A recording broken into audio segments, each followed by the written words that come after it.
Hello friends, welcome to our channel. Friends, మనకి మన హైదరాబాద్లో ఉన్నటువంటి పోషకాహార సంస్థలు ఖాళీగా ఉన్నటువంటి పర్మనెంట్ అసిస్టెంట్ గ్రూప్ బి ఉద్యోగాలకి ఒక బంపర్ నోటిఫికేషన్ రిలీజ్ అయింది. జాబ్లో చేరగానే మీకు 50,000కి పైగానే సాలరీ ఉంటుంది. ఎలాంటి ఎక్స్పీరియన్స్ కూడా ఏమీ అవసరం లేదు. అండ్ అలాగే ఎలాంటి ఇంటర్వ్యూలు కూడా లేవు. ఆన్లైన్లోనే అప్లికేషన్స్ పెట్టుకోవాలి. మన సొంత రాష్ట్రంలోనే జాబ్ పోస్టింగ్ అయితే ఉంటుంది.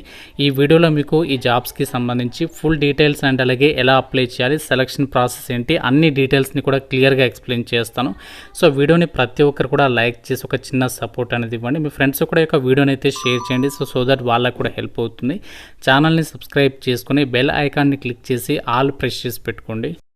కాసి మనకి Indian council of medical research నుంచి అయితే రావడం జరిగింది. Indian council of medical research కింద పనిచేసినటువంటి ఈ యొక్క నేషనల్ ఇన్స్టిట్యూట్ ఆఫ్ న్యూట్రిషన్కి సంబంధించి మన హైదరాబాద్లో ఉన్నటువంటి కేంద్ర ప్రభుత్వ సంస్థ నుంచి అడ్మినిస్ట్రేషన్ డిపార్ట్మెంట్లో అసిస్టెంట్ ఉద్యోగాలకి డైరెక్ట్ రిక్రూట్మెంట్ పద్ధతిలో అయితే భర్తీ అయితే చేస్తున్నారు. ఈ యొక్క వేకెన్సీస్ని మనకి ఇక్కడ అప్లికేషన్ ప్రాసెస్ అనేది ఆల్రెడీ స్టార్ట్ అయిపోయింది. సో లాస్ట్ డేట్ వచ్చేసి 14th ఆగస్ట్ వరకు మీరు అప్లై అయితే చేసుకోవచ్చు. సో అన్నీ కూడా మనకి పర్మనెంట్ వేకెన్సీస్ అని చెప్పేసి ఇక్కడ నోటిఫికేషన్ లోనే క్లియర్గా అయితే ఇచ్చారు. అసిస్టెంట్ ఉద్యోగాలకి సెలక్షన్ ప్రాసెస్ అనేది ఎలా ఉంటుందంటే, ఫస్ట్ మనకి కంప్యూటర్ బేస్డ్ విధానంలో మల్టిపుల్ చాయిస్ క్వశ్చన్స్కి సంబంధించి ప్యాటర్న్లోనే ఎగ్జామ్ అనేది కండక్ట్ చేస్తారు. ఈ యొక్క ఎగ్జామినేషన్ కంప్లీట్ అయిన తర్వాత మీకు కంప్యూటర్ ప్రొఫిషియన్సీ టెస్ట్ అంటే క్వాలిఫైయింగ్ నేచర్లోనే మీకు కంప్యూటర్ నాలెడ్జ్ ఉందా లేదని చెప్పేసి టెస్ట్ చేస్తారు. దాని తర్వాత డైరెక్ట్గా డాక్యుమెంట్ వెరిఫికేషన్ చేసి ఈ వేకెన్సీస్కి అయితే ఎంపిక చేస్తారు. అయితే ఈ యొక్క కంప్యూటర్ బేస్డ్ ఎగ్జామినేషన్ అనేది మల్టిపుల్ చాయిస్ క్వశ్చన్స్ విధానంలో ఉంటుంది. 100 క్వశ్చన్స్ అయితే అడుగుతారు. సో ఇందులో ఏమేమి టాపిక్స్ మీద క్వశ్చన్స్ అడుగుతారంటే, ఇంగ్లీష్ లాంగ్వేజ్, అలాగే general knowledge including current affairs, general intelligence and reasoning, computer aptitude, quantitative aptitude, ఈ టాపిక్స్ మీద ప్రతి సెక్షన్ నుంచి 20 క్వశ్చన్స్ అడుగుతారు. 20 మార్క్స్, 90 minutes టైం అనేది ఇస్తారు. మనకి టోటల్గా 100 క్వశ్చన్స్ 100 మార్క్స్కి సంబంధించి ఒక ఎగ్జామ్ అనేది ఉంటుంది. సో మనకి నెగటివ్ విధానం కూడా ఉంటుంది కాబట్టి మీరు కేర్ఫుల్గా అయితే క్వశ్చన్స్ అనేవి అటెంప్ట్ చేయాల్సి ఉంటుంది. ప్రతి రాంగ్ ఆన్సర్కి మీకు 1/4 అంటే 0.25 మార్క్స్ అనేవి డిడక్ట్ చేస్తారు. ప్రతి కరెక్ట్ ఆన్సర్కి 1 మార్క్ అనేది కేటాయించడం జరుగుతుంది అని చెప్పేసి ఇక్కడ క్లియర్గా ఇచ్చారు. ఎగ్జామినేషన్ స్టాండర్డ్ వచ్చేసి ఇది మనకి ఇక్కడ క్లియర్గా ఇచ్చారు. మనకి 12th స్టాండర్డ్ కాకుండా కొంచెం హయ్యర్ స్టాండర్డ్లోనే మీకు ఎగ్జామినేషన్ అనేది ఉంటుంది అని చెప్పేసి ఇక్కడ ఇచ్చారు. అండ్ అలాగే దాని తర్వాత మీకు కంప్యూటర్ ప్రొఫిషియన్సీ టెస్ట్ ఉంటుంది. కంప్యూటర్ ప్రొఫిషియన్సీ టెస్ట్ వచ్చేసి 20 మార్క్స్కి అయితే కండక్ట్ చేస్తారు. ఇది క్వాలిఫైయింగ్ నేచర్లో మాత్రమే ఉంటుంది. ఫైనల్ సెలక్షన్లో దీన్ని అయితే పరిగణలోకి తీసుకొని గమనించాలి. మనకి మెయిన్గా ఏంటంటే ఫైనల్ సెలక్షన్లో పరిగణలోకి తీసుకునేది రిటర్న్ ఎగ్జామినేషన్లో వచ్చేటువంటి మార్క్స్ని ప్రకారమే. ఇక్కడ ఏదైతే కంప్యూటర్ ప్రొఫిషియన్సీ టెస్ట్ ఉంటుందో ఈ యొక్క కంప్యూటర్ ప్రొఫిషియన్సీ టెస్ట్లో సో మీకు 20 మార్క్స్కి ఉంటుంది. 60 minutes టైం ఇస్తారు. ఇందులో ఏమేమి ఉంటాయంటే ఇక్కడ చూడండి, word processing, Excel sheet and స్లైడ్స్ని జనరేట్ చేయడము. సో ఈ టాపిక్స్ అంటే మనకి సిస్టంలో MS Word, MS Excel, PowerPoint ఉంటాయి కదా. సో దానికి సంబంధించి మీ స్కిల్స్ అనేవి టెస్ట్ చేస్తారు. అలాగే మీకు టైపింగ్ టెస్ట్ కూడా ఉంటుంది. 45 words per minute ఇంగ్లీష్కి సంబంధించి టైపింగ్ టెస్ట్ కూడా కండక్ట్ చేస్తారు. అలాగే మనకి సెలక్షన్ ప్రాసెస్లో ఏంటి అంటే, సో మీకు ఆల్రెడీ ప్రీవియస్గా ఏదైనా వర్క్ చేసినట్లుగా అసిస్టెంట్గా ఏదైనా వర్క్ ఎక్స్పీరియన్స్ కనుక ఉన్నట్లయితే మీకు ఒకవేళ ఎక్స్పీరియన్స్ ఉంటే ఆ యొక్క వెయిటేజ్ కూడా ఇచ్చారు. ఎలా ఉంటుంది మార్క్స్ వెయిటేజ్ అంటే, ఎక్స్పీరియన్స్ అనేది మోర్ దాన్ 1 year అంటే మోర్ దాన్ 1 year నుంచి 2 years లోపు ఉన్నట్లయితే మాత్రం ఒక మార్క్ అనేది అడిషనల్గా కేటాయిస్తారనమాట. సో ఆ విధంగా మీకు ఒకవేళ ఎక్స్పీరియన్స్ ఉంటే ఈ విధంగా మీకు అడిషనల్ బోనస్ అనేది అందుతుంది. సో మీరు ఎక్స్పీరియన్స్ లేకుండా కూడా ఈ నోటిఫికేషన్కి అయితే అప్లై చేసుకోవచ్చు. ఇక్కడ ఎగ్జామినేషన్ ప్యాటర్న్కి సంబంధించి డీటెయిల్ సిలబస్ కూడా నోటిఫికేషన్లో ఇచ్చారు. మీరు కావాలంటే ఇక్కడ నోటిఫికేషన్ ఇచ్చి కూడా చెక్ చేసుకోవచ్చు.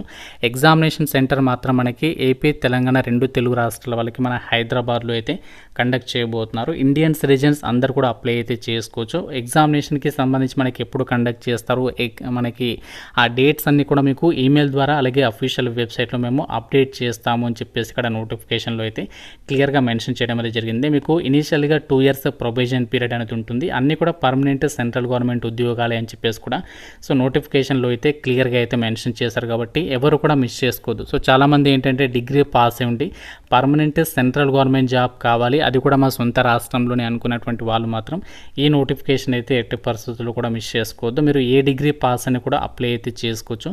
మినిమం మీరు 3 years బ్యాచిలర్స్ డిగ్రీ అనేది ఏ డిసిప్లిన్లో కంప్లీట్ చేసినా ఎలిజిబుల్ అనమాట. కంప్యూటర్కి సంబంధించి జస్ట్ నాలెడ్జ్ ఉంటే సరిపోతుంది, ఎలాంటి సర్టిఫికేట్ అయితే అడగలేదు. మనకి జనరల్ కేటగిరీలలో ఈ యొక్క వేకెన్సీస్ అనేవి కేటాయించారు. 4 వేకెన్సీస్ అయితే ఉన్నాయి. ఏజ్ లిమిట్ వచ్చేసి మీకు మినిమం 18 ఉండాలి, మ్యాక్సిమం 30 ఇయర్స్ వరకు అయితే అప్లై చేసుకోవచ్చు. అండ్ సాలరీ వచ్చేసి మీకు లెవెల్ 6 ప్రకారం బేసిక్ పేనే 35,000 అనేది ఉంటుంది. సో దీంతో పాటు ఇంకా చాలా అలవెన్సెస్ ఉంటాయి, అవన్నీ కలుపుకుంటే మీకు 50,000కి పైగానే సాలరీ అనేది ఉంటుంది. ఇవన్నీ కూడా గ్రూప్ బి క్యాడర్కి సంబంధించినటువంటి పర్మనెంట్ ఆఫీసర్ లెవెల్ జాబ్స్ అని చెప్పేసి కూడా ఇక్కడ మీరు నోటిఫికేషన్లో అయితే క్లియర్గా అయితే చెక్ చేసుకోవచ్చు. ఈ యొక్క జాబ్స్కి సంబంధించి మనము ఎలా అప్లై చేసుకోవాలి, ఈ అసిస్టెంట్ జాబ్స్కి సంబంధించి అప్లికేషన్ ప్రాసెస్ అనేది ఇదే వీడియోలో అయితే చూద్దాము. సో ఇంకా వీడియోని చాలామంది లైక్ చేయకుండానే చూస్తున్నారు. సో డెఫినెట్గా లైక్ చేసి సపోర్ట్ చేయండి. మీకు ఇదే వీడియోలో అప్లికేషన్ ప్రాసెస్ని కూడా ఎక్స్ప్లెయిన్ అయితే చేస్తున్నాను. సో మీకు ఈ యొక్క అప్లై లింక్ కూడా డిస్క్రిప్షన్లో అలాగే కామెంట్ సెక్షన్లో మన వెబ్సైట్లో అయితే ఇచ్చాను. ఆ లింక్ పైన క్లిక్ చేస్తే మీకు ICMRకి సంబంధించి ఒక వెబ్సైట్ అనేది ఓపెన్ కావడం అయితే జరుగుతుంది. సో మీరు రిక్రూట్మెంట్కి అప్లై చేయడానికి ఫస్ట్ ఇక్కడ మీరు ఇన్స్ట్రక్షన్స్ అనేవి క్లియర్గా ఇచ్చారు. మీరు ఇన్స్ట్రక్షన్స్ అన్ని కూడా క్లియర్గా ఒకసారి చదవండి. ఇక్కడ మీకు అప్లై చేయడానికి ఫస్ట్ ఇందులో రిజిస్ట్రేషన్ చేసుకోవాలి. ఇక్కడ క్లిక్ హియర్ టు రిజిస్టర్ అని చెప్పేసి ఉంది. సో దానిపైన క్లిక్ చేసి ఫస్ట్ ఇక్కడ మీరు మీ యొక్క ఈమెయిల్ ఐడి, తర్వాత మీ యొక్క మొబైల్ నెంబర్, నెక్స్ట్ మీ యొక్క name and next nationality Indian అని చెప్పేసి ఇచ్చేసి తర్వాత ఏంటి అంటే ఇక్కడ మీకు క్యాప్చా కోడ్ ఉంది కదా, ఈ కోడ్ ఇక్కడ ఎంటర్ చేసేసి రిజిస్టర్ పైన క్లిక్ చేయాలి. సో రిజిస్టర్ పైన క్లిక్ చేయగానే మీకు ఇందులో రిజిస్టర్ అయిపోతుంది మీ అకౌంట్ అనేది. సో తర్వాత మీరు ఏంటంటే లాగిన్ హియర్ అని చెప్పేస్తుంది. సో దాని మీద క్లిక్ చేసి మీరు ఏదైతే రిజిస్టర్ చేసుకున్న ఈమెయిల్ ఉందో ఆ ఈమెయిల్ ఐడి పాస్వర్డ్ ఎంటర్ చేసేసి డైరెక్ట్గా క్యాప్చా ఎంటర్ చేసి లాగిన్ అవ్వాలి. సో లాగిన్ అయిన తర్వాత అప్పుడు మనకి అప్లికేషన్ ఫామ్ అనేది చూపిస్తుంది.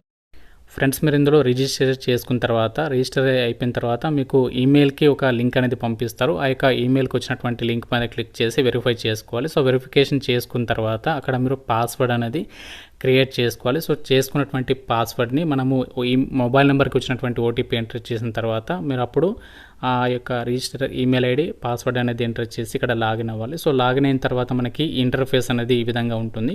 సో ఇక్కడ అవైలబుల్ పోస్ట్ అని చెప్పేసి చూపిస్తుంది కదా, ఇక్కడ మీరు లాస్ట్లో ఇక్కడ చూడండి NIN అంటే మనకి ఇప్పుడు వచ్చినటువంటి నోటిఫికేషన్ ఏ సంస్థ నుంచి అంటే నేషనల్ ఇన్స్టిట్యూట్ ఆఫ్ న్యూట్రిషన్, పోషకాహార సంస్థ కాబట్టి ఇక్కడ NIN ఇక్కడ ఉంది కాబట్టి సో దీనిపైన అయితే క్లిక్ చేయాలి. ఇక్కడ క్లిక్ చేసినట్లయితే ఇక్కడ మనకి చూడండి అసిస్టెంట్ అని చెప్పేసి ఇక్కడ అవైలబుల్లో ఉంది. అప్లై నౌ పైన క్లిక్ చేయాలి.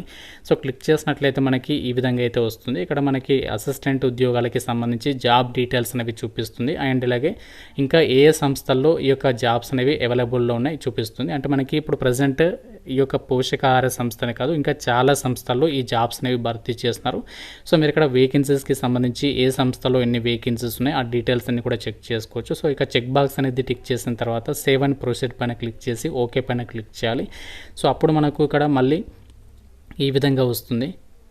నోటిఫికేషన్కి మనకి కాంపిటీషన్ అనేది చాలా తక్కువగా ఉంటుంది. ఎందుకు కాంపిటీషన్ తక్కువగా ఉంటుంది అంటే ఇక్కడ అప్లికేషన్ ఫీజు చూసి చాలామంది అప్లికేషన్స్ అనేవి పెట్టారు. జనరల్ కేటగిరీ అభ్యర్థులు అయితే 2000 రూపీస్ అనేది పే చేయాలి. ఫిజికల్లీ హ్యాండిక్యాప్డ్ ఉమెన్ క్యాండిడేట్స్ అయితే 1600. సో మిగతా వాళ్ళందరూ కూడా ఈ యొక్క అమౌంట్ అనేది పే చేయాల్సి ఉంటుంది కాబట్టి సో చాలా తక్కువ అప్లికేషన్స్ అయితే వస్తాయి. కాబట్టి మన సొంత రాష్ట్రం హైదరాబాద్లో పర్మనెంట్ సెంట్రల్ గవర్నమెంట్ జాబ్ కావాలి, డిగ్రీ పాస్ అయి ఉండి అని చెప్పేసి ఎవరైతే అనుకుంటున్నారో సో వాళ్ళు మాత్రం తప్పనిసరిగా అయితే అప్లై చేసుకోండి. సో మీకు నోటిఫికేషన్ అప్లై లింక్స్ అన్నీ కూడా డిస్క్రిప్షన్లో కామెంట్ సెక్షన్లో ఇస్తాను. ఇంకా మీకు ఏదైనా డౌట్ ఉంటే నాకు కామెంట్ రూపంలో అడగండి. ప్రతి ఒక్కరు కూడా లైక్ చేసి ఒక వీడియోని మీ ఫ్రెండ్స్తో అయితే షేర్ చేయండి. ఛానల్ని సబ్స్క్రైబ్ చేసుకోండి. Thank you so much guys.